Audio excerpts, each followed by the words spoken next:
Hey guys, welcome back to Official Bravo Nation. This is episode 20, and today we are going to be reviewing Love is Blind Season 7, episodes 1 through 9. So when Netflix released episodes 1 through 6, I just wasn't inspired to review the show. I love Love is Blind, but I realized that I don't love the pod phase, so I wasn't going to review it. But episodes 7 through 9 inspired me to review the show. So I'm just going to go through all 6 engaged couples and just give my opinions on their dynamics and their relationships. So the first couple I want to talk about is Taylor and Garrett. Taylor is 30. She's half white and half Asian. And Garrett is a white guy. He's 33. And they hit it off in the pods right away.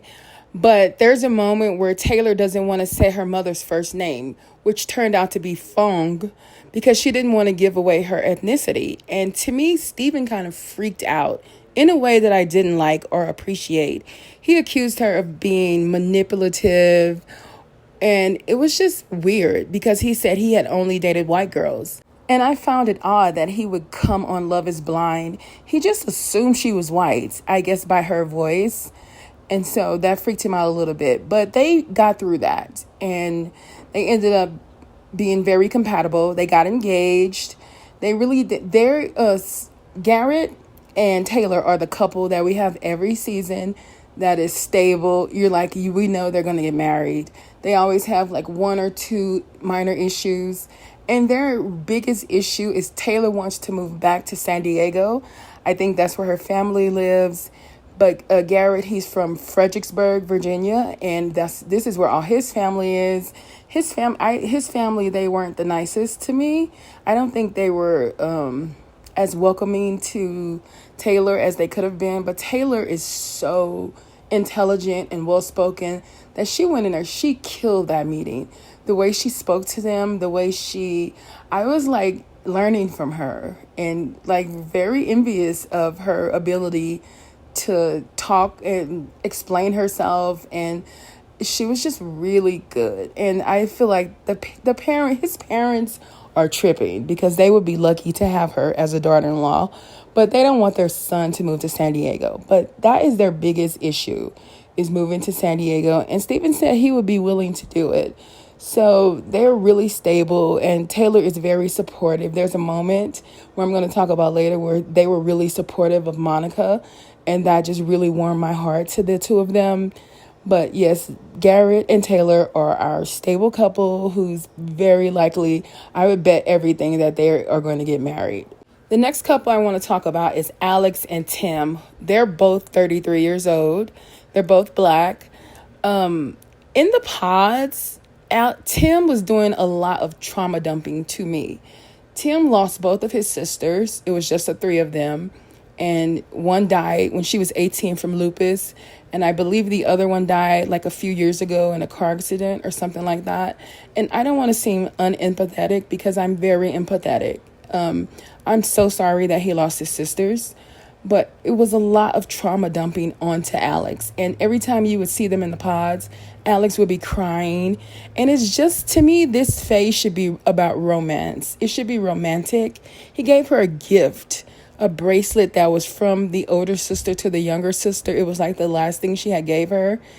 And she's crying. To me, it was just a lot. And that's a very big part of his life, his sister's death. And it was just a constant subject that kept coming up. To me, it came up a little too much. And it was hard to see Alex sitting there crying all the time when, to me, she should have been smiling. You know, this early part should be about romance and getting to know each other. It should be lighter.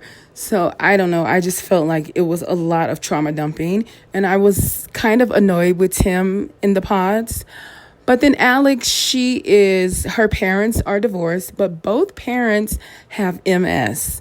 And she talked about how her stepmother is there for her father. She takes care of him.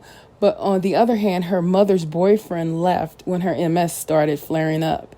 So I just found that ironic that that's something that women do have to go through. It's amazing how the woman will be the caretaker, but when the woman is sick, she can't really depend on a man being the caretaker. I just thought that was very interesting. But They made it through the pause. They got through all that. They got engaged. And this is where things flip for me with Alex and Tim, because during the honeymoon phase, I started to not really like Alex. There was a lot of unnecessary eye rolling. She was complaining and picking at him.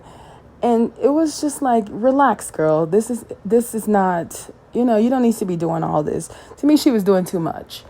And I didn't like the eye rolls. I felt they were unnecessary. He was being silly and playing. He kept saying, I got that dog in me.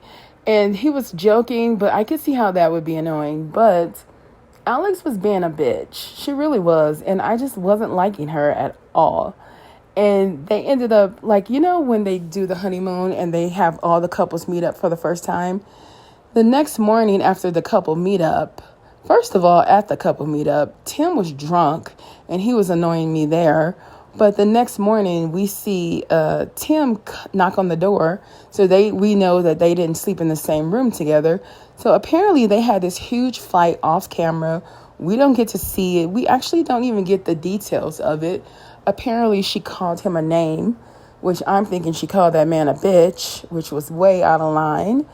But they ended up working through that. They made up. He was saying he wanted to leave, but he didn't. And so they got in a good spot.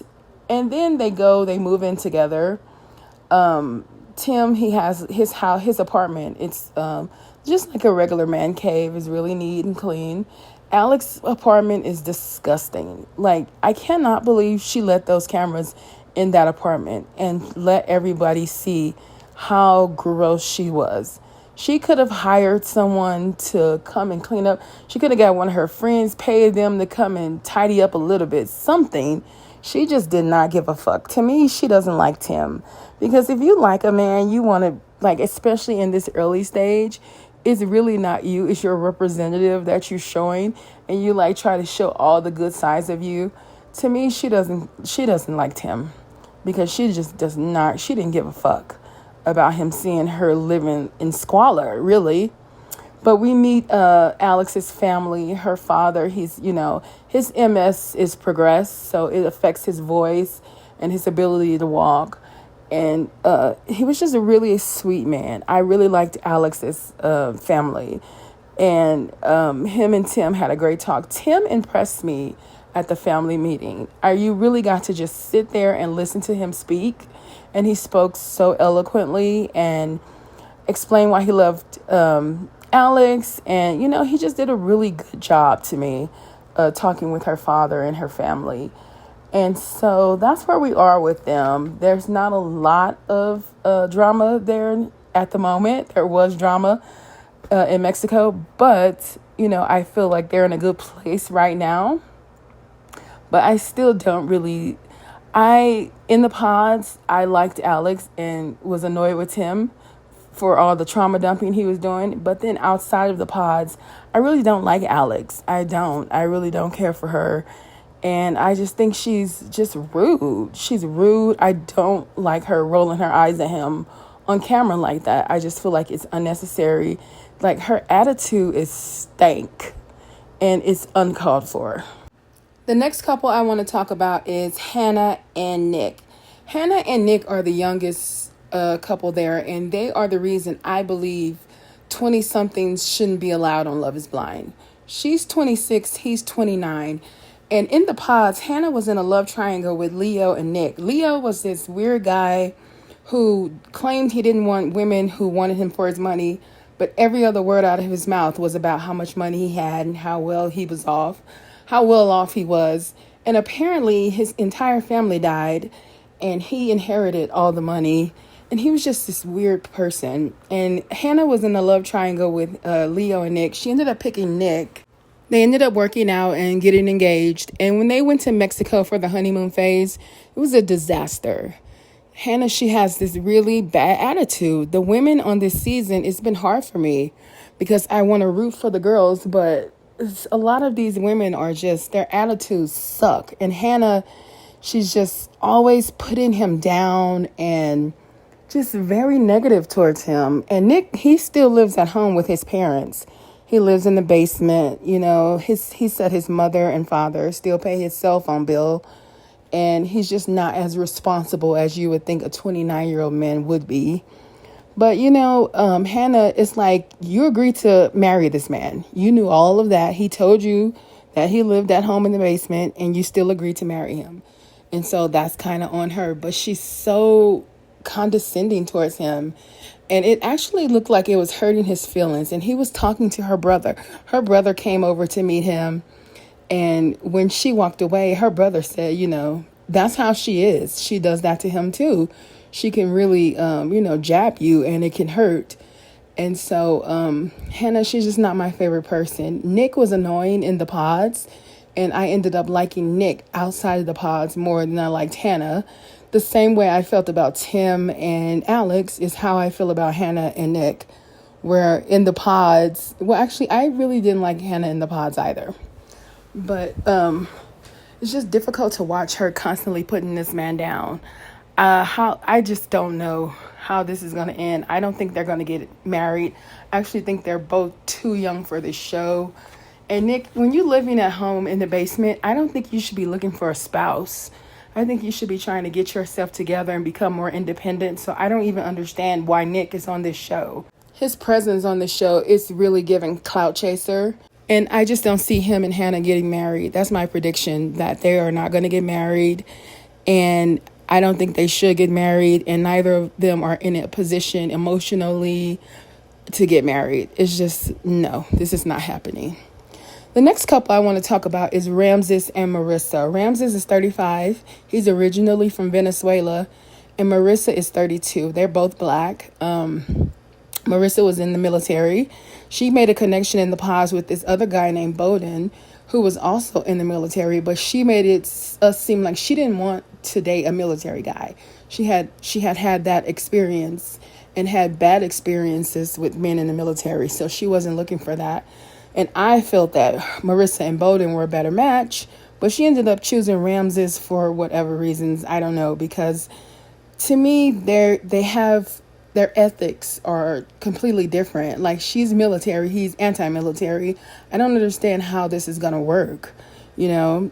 But he's so full of shit because, first of all, I have no problem with American citizens or someone like Marissa, who's not only an American citizen, but she served in the military. I have no problems with her critiquing the military. What I do have a problem with is someone like Ramses, who's from Venezuela and chooses to live here, critiquing the American military or the American system. That annoys me because, baby, you have a choice. I am a black American. I have no choice. My family has been here for 400 years. This is my home. There's no other place I can go to. And I have the right as an American citizen and as someone whose ancestors helped build this country, I can critique it. I can complain about it. Because in the end of the day, this is my only country. This is the only country I have. But I don't like that. I do not like him being here, benefiting off of America and complaining about it. I do not. And the way he made her feel bad about her military service, that's something she should be proud of. And I just didn't appreciate him doing that. Marissa's mother, she met him and she didn't like him immediately. I feel like her mother was too harsh at time, and I was actually impressed with Ramses, the way he handled her mother. But her mother was very critical and very suspicious, and she didn't like the way he looked. She didn't like his 80s style that he has, because Ramses is giving Breaking 2, Electric Boogaloo. He literally looks like Shabba-Doo or DeBarge, or is very 80s. And she was just very critical of everything about him, and he handled himself well. He didn't get disrespectful, which a lot of people probably would have. So I thought he handled himself very well. But then Marissa and Ramses have this conversation about birth control, which, like I said, he was full of shit. All that progressivism went flying out of the window when it came down to him not wanting to wear a condom. He doesn't want to wear a condom. She says she's not getting on birth control because it changes the chemistry in her body, which it does to women. That is a hormone change, and she doesn't want to do birth control. And he's saying that he doesn't want to have sex with a condom. It's just so, you think, oh my God, this progressive man, he's actually not progressive. He's full of shit, like I said. And I just don't see Maurissa and Ramses getting married. I don't think they're compatible.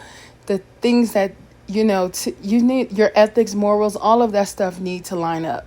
And theirs just don't line up. And so I really don't see the two of them getting married. And I hope they don't get married. The next couple is Steven and Monica. Steven is 34. Monica is 37. Monica she says she's half Honduran and half an African American. And Steven is a white man who identifies as white, but learned that he has some West African blood in him somewhere from an ancestry test. And he's like a ginger. He's white. He has red hair, but you can kind of see the West African in his hair texture. He has very curly red hair. So, and in the pods, I liked him a lot. He did admit to being a cheater in the pods. And Monica was very understanding. I think too understanding. But they get engaged, and then on their honeymoon, Monica, she kind of reminds me of Alex, where there's lots of attitude, and she's badgering him about getting her flowers, which he said he would do. But I feel like he meant that at home, not while you're on vacation. But she is really annoying. She's hard to like. But Steven is also talking about sex a lot, and their dynamic just isn't working for me. And they move in together. And at the end of episode 8, we see them breaking up. Apparently, Steven got drunk, went to a sleep study. And as someone, I have been to a sleep study. I see a lot of people online like, what is that? They are scheduled in advance, a couple months in advance. And you stay there overnight. They put these things all over your hair because I had to wash my hair the next day. But the sleep study is a real thing. And they test to see if you have sleep apnea and all that other stuff. So he went to a sleep study, apparently drunk, and was sexting some girl.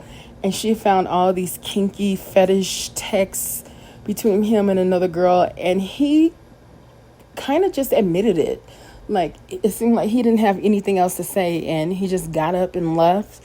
And they're done. Like, Monica and Steven are over. Done. He was cheating. He told her he was a cheater. And he was cheating again. And that's just who he is. But it's really hard to feel really bad for Monica. Like, I don't feel so bad for her because she was just hard for me to like. I really didn't like her. A lot of people were upset because in the pod, Steven said, oh, you are a mutt. And she said, yeah, I'm a mutt. And a lot of people online were upset that she let him call her mutt.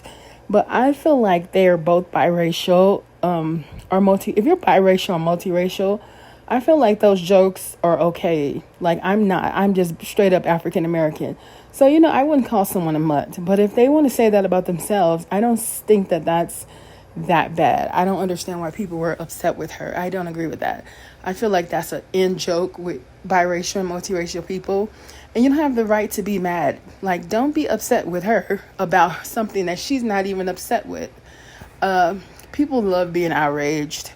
They'll be outraged about anything. Like, how are you outraged about the word mutt and Monica isn't? Like, it doesn't make any sense. But Garrett, while Steven and Monica were breaking up, Garrett and Taylor were really there for her. It was really nice and sweet to see them there. Garrett was there comforting her. It was just really good. It made me feel like I love Garrett and Taylor as a couple and as people. And, I hope they work out. I think they're my favorite couple. Yeah. Taylor and Garrett. I like them both, which is rare for this season because I don't like the couples. I don't like both people in the relationship. That's really hard this season. But Taylor and Garrett I really like. And even though Monica is hard to like, she did not deserve Steven cheating on her. She didn't deserve that. And I was happy that Taylor and Garrett was there to comfort her. The last couple I want to talk about is Ashley and Tyler. Ashley is 32. Tyler is 34. Tyler is half Serbian and half black. And Ashley is black, but he said her family was French. I think maybe she's Caribbean or Haitian or something like that. But they're both black. And they started off as like the perfect couple. They did everything right in the pods. Everyone was rooting for them. Turns out Tyler is the sperm donor, that's in quotation, sperm donor, for 3 kids with his lesbian best friend. But there's proof of him being very involved in the children's lives.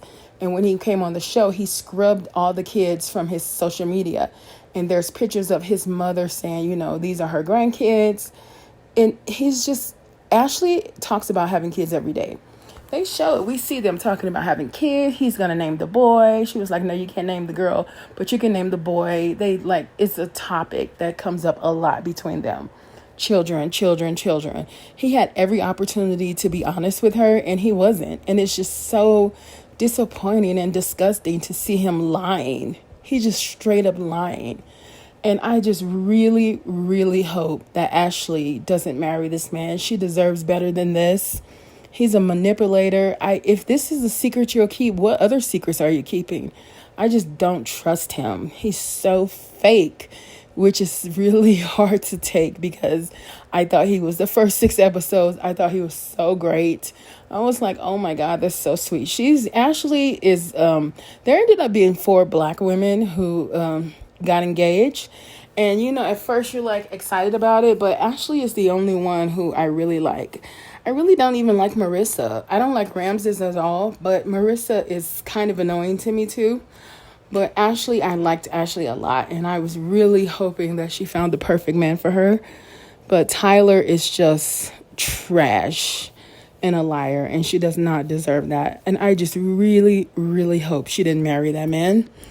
But yes, that's just my quick review of episodes 1 through 9. And I will be back next week with episodes 10, 11, and 12. And thank you all for listening. Bye-bye.